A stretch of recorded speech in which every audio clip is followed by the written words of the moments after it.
saya Lola Pandia dengan NPM 23050300025 dari kelas 2A 31.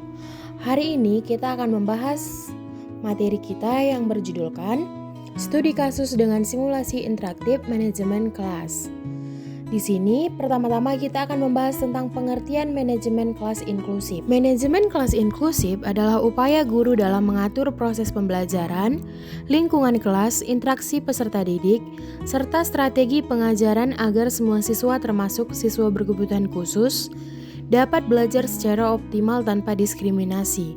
Pendekatan ini menekankan kesetaraan aksesibilitas dan pemberdayaan setiap peserta didik. Selanjutnya, kita membahas tentang tujuan manajemen kelas inklusif.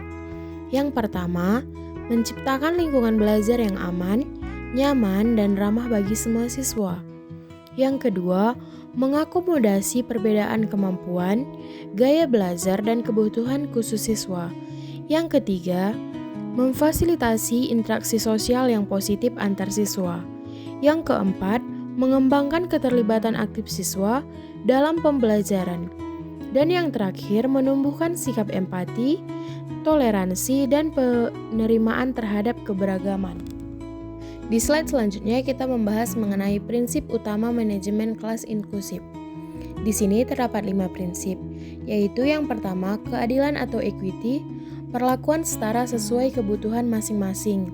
Yang kedua, aksesibilitas, di mana materi, metode, dan lingkungan dapat diakses oleh semua siswa. Yang ketiga, kolaborasi antara guru, orang tua, dan tenaga pendukung bekerja sama. Yang keempat, fleksibilitas, penyesuaian dalam metode, penilaian, dan strategi pengajaran. Dan yang terakhir yaitu partisipatif, di mana siswa diajak terlibat dalam pengambilan keputusan kelas.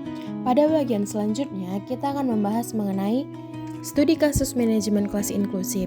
Di sini kita akan membahas 3 kasus, dan kasus yang pertama yaitu siswa slow learner di kelas 4. Situasinya, Andre siswa slow learner, kesulitan menyalin dan memahami instruksi guru. Ia sering tertinggal ketika kegiatan diskusi. Masalahnya yang pertama, sulit mengikuti kecepatan belajar. Yang kedua, merasa minder dan tidak mau bertanya. Yang ketiga, mengganggu alur pembelajaran karena membutuhkan waktu ekstra atau tutoring. Di slide selanjutnya, di sini ada solusi manajemen kelas. Yang pertama itu, guru memberikan lembar instruksi sederhana dan visual. Yang kedua, menyediakan teman sebangku atau pendamping atau yang sering disebut peer tutoring. Dan yang ketiga, memberikan waktu tambahan untuk menyelesaikan tugas menggunakan media video, dan kartu gambar.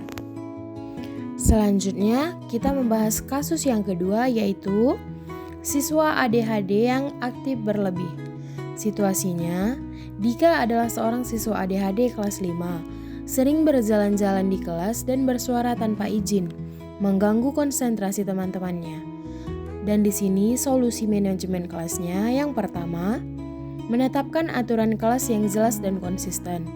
Yang kedua, memberikan tugas fisik ringan, yaitu membagikan buku atau menempel gambar. Yang ketiga, menyiapkan atau area tenang untuk menenangkan diri. Dan yang terakhir, menggunakan teknik token reward untuk perilaku positif. Sekarang kita masuk ke dalam kasus yang ketiga, yang dimana siswa tunarungu ringan. Situasinya, Nina memiliki gangguan pendengaran ringan. Ia sering salah memahami instruksi lisan.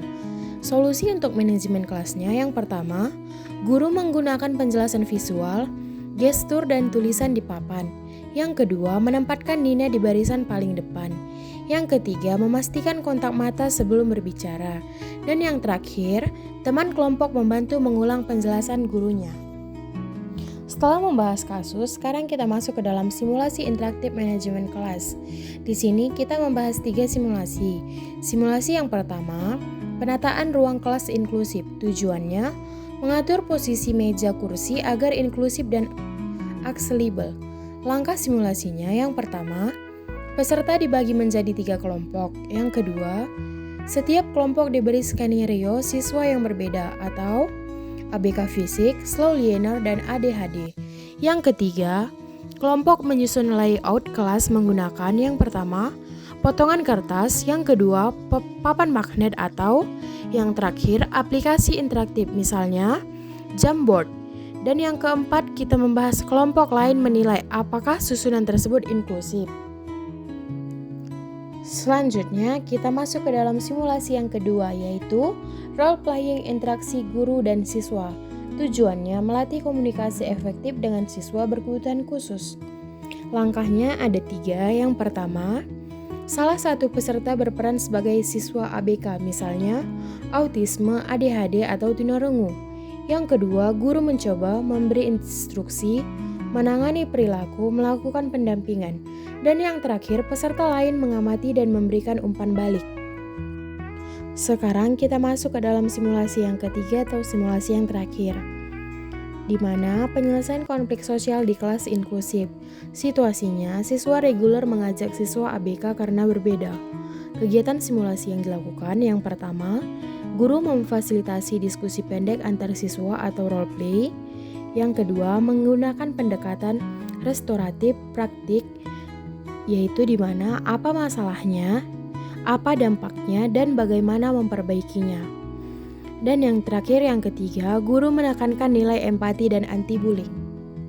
Kita membahas pembahasan yang terakhir, yaitu strategi praktis manajemen kelas inklusif. Ada 5 bagian yang akan kita bahas. Yang pertama, diferensiasi pembelajaran differentiated atau instruction, variasi konten, proses, dan produk belajar. Yang kedua, cooperative learning dengan pendampingan per tutor. Yang ketiga, Universal Design for Learning atau UDL, memberikan lebih dari satu cara belajar, mengekspresikan hasil dan memotivasi.